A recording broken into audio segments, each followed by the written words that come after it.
वंदे पुरुषोत्तमम। परम प्रेममय श्री श्री ठाकुर जी की वाणी। आलोचना प्रसंग प्रथम खंड से एकांश।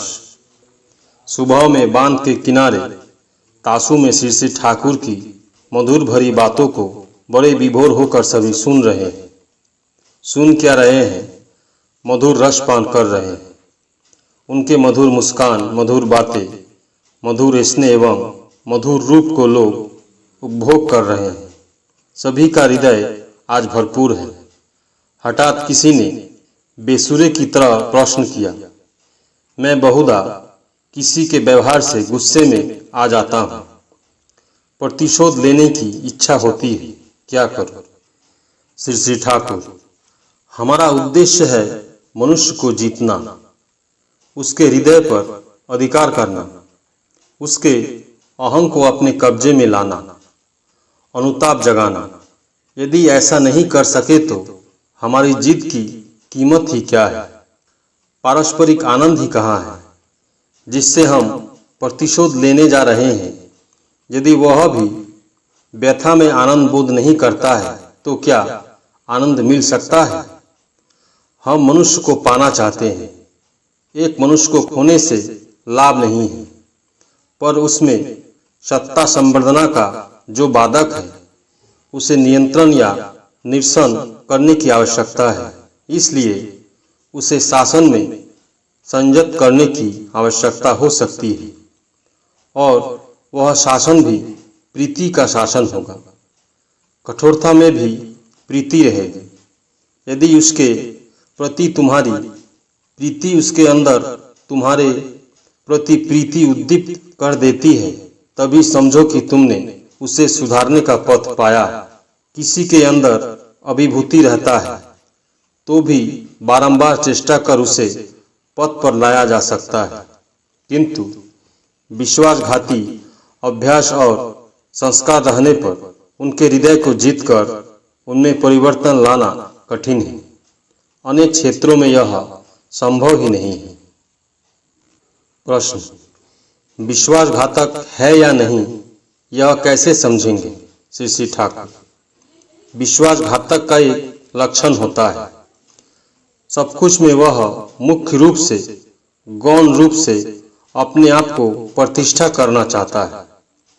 उसके लिए किसने कितना किया है, इस बात को खुले स्वर में कहकर कृतज्ञता ज्ञापन नहीं करता।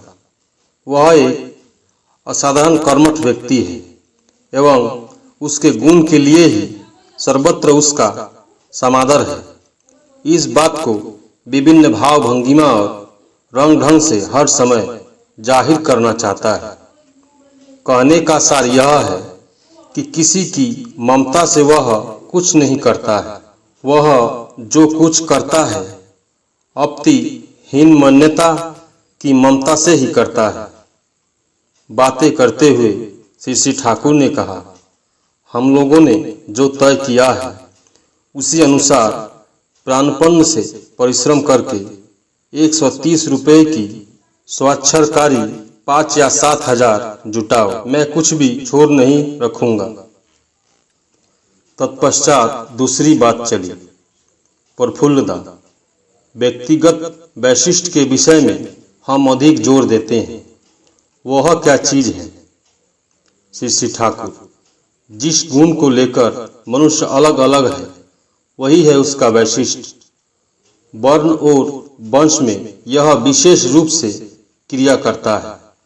उसके बाद जन्म काल में माता पिता की मानसिक भंगिमा और भाव भूमिका भी बहुत कुछ उसमें अवदान है। 4 ग्रंथि है। एडिपस ग्रंथि उसका स्वस्थ रूप है। बच्चों का माँ के प्रति अनुराग नरिशस ग्रंथि उसका स्वस्थ रूप है।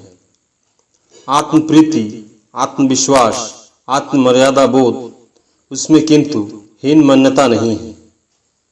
दूसरे को छोटा बनाने की प्रवृत्ति भी नहीं है। समयोन ग्रंथि इसका स्वास्थ्य रूप है। मनुष्य का सामाजिकता बोध।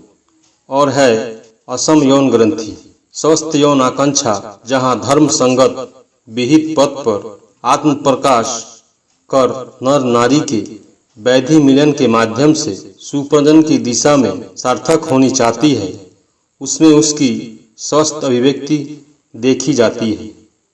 उनकी विकृति भी प्रचुर होती है।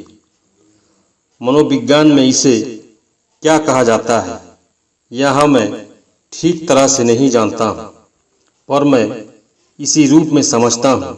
चाहे जो हो, हर व्यक्ति में सभी ग्रंथि रहे तो भी एक एक व्यक्ति में एक एक प्रधान रहेगा ही। इन्हें लक्ष्य कर वैशिष्ट को समझा जा सकता है। उसके अनुसार मनुष्य को व्यवहार किया जाए तो मनुष्य खुश हो जाता है। एक कथा को सुनकर ही रहेगा, वाह सुंदर, कैसे अद्भुत व्यक्ति है, कितनी अच्छी बातें कही है। हर व्यक्ति के ऐसे वैशिष्ट को पकड़ना उसके लिए संभव नहीं है जो स्वयं प्रवृत्ति अभिभूत होता है। रंगील दृष्टि नय को এখন आग्रह न तो মন তেমন মনেই ধরতে পারে संस्कार केमन। अर्थात जब रंगीन दृष्टि नहीं रहती है, मन आग्रह से नत रहता है, तभी वह मन किसी के संस्कार को समझ सकता है।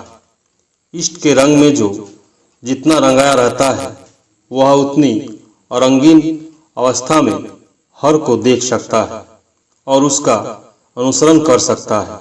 लोग प्राय प्रवृत्ति के चक्कर में पड़े रहते हैं, इसलिए 20 वर्षों तक लगातार एक साथ एक घर में रहने पर भी एक दूसरे के वैशिष्ट को नहीं समझ पाते हैं।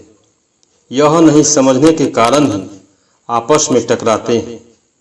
इस बात को सिर्फ माथे में रखने से ही काम नहीं होता है। जब हम प्रवृत्ति अभिभूति के ग्रास में पड़ जाते हैं तब किसके साथ कैसा व्यवहार करना चाहिए, इस बात को जानने के बावजूद आचरण में प्रस्फुटित नहीं कर पाते हैं। इसलिए जो थोड़ा भी बुद्धिमान है वे हर क्षण स्थिरत होकर प्रवृत्ति अभिभूति के कुछ ऊपर ही रहने की चेष्टा करते हैं। फरीदपुर से एक भाई आए हैं।